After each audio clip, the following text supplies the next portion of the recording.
classiquement, les gens qui font des couverts végétaux, ils en prennent pas particulièrement soin, dans le sens où bah voilà, on sème le couvert, mais bon, on va pas remettre de l'irrigation que pour ce couvert végétal. C'est quelque chose qu'on va pas récolter, donc ça vaut pas le coup. Nous, on essaye de prendre le sens de dire, bah, un couvert végétal, on doit le considérer comme une vraie culture.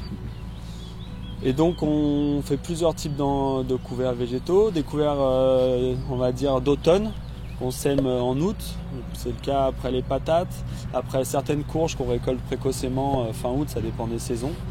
Donc ces couverts là, on choisit des espèces qui sont plutôt gélives, le but du jeu étant de ne pas avoir à passer d'outils pour les détruire. Les deuxièmes couverts qu'on utilise, c'est ceux qu'on va appeler hivernants. Donc ceux qu'on voit qui sont encore en vie en ce moment, qu'on plante assez tard parce qu'on a des cultures qu'on récolte jusqu'à octobre, novembre, et donc on va les semer voilà, autour de novembre. La majeure partie de nos planches se libère en novembre, et donc eux ils vont faire une toute petite biomasse avant l'hiver. Pendant l'hiver, ils vont juste s'occuper du sol, ils vont puiser un peu les nutriments, l'eau, mais bon, ils vont pas pousser énormément parce que les jours sont très courts, il fait froid. Par contre, dès le mois de mars, on les voit grandir à vue d'œil et en quelques semaines, ils prennent vraiment de l'importance. Et donc, ceux-là, on essaye de les mettre avant les cultures qui vont arriver en fin mai, début juin.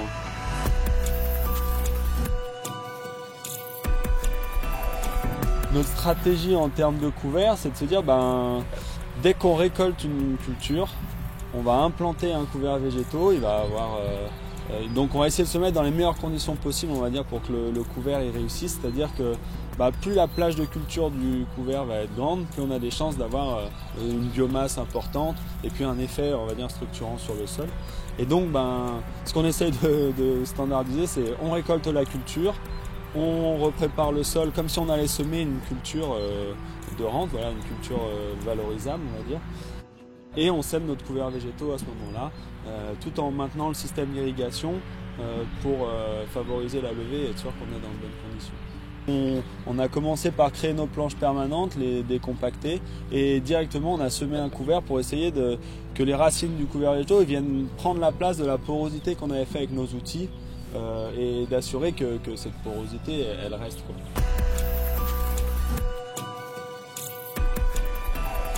Il faut toujours prendre en compte le temps de destruction, quoi. Donc avant notre culture qui arrive en juin, il nous faut au moins un mois pour être sûr de détruire ce couvert végétal et qu'il ne vienne pas concurrencer notre culture. Il faut que quand notre culture soit en place, le couvert végétal il soit plus concurrentiel.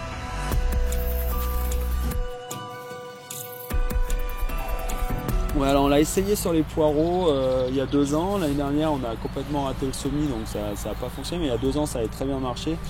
Donc on a semé un trèfle incarnat en août, alors que les poireaux étaient déjà en place.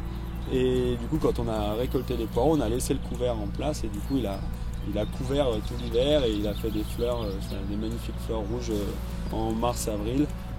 Voilà, et du coup, il a pu occuper le sol jusqu'à la culture d'après. Donc on n'est pas encore sur du couvert permanent, mais on a un couvert en simultané d'une culture. Et le dernier type de couvert qu'on fait, c'est les engrais verts de printemps. Donc là, ça veut dire qu'il y avait des cultures qui ont occupé le sol jusqu'à tard dans la saison, donc potentiellement décembre, janvier. Et puis au mois de mars, on va repréparer les planches et semer notre couvert pour qu'il ait le temps de grandir avant les cultures qui vont arriver plutôt juillet, quoi. Fin juin, juillet.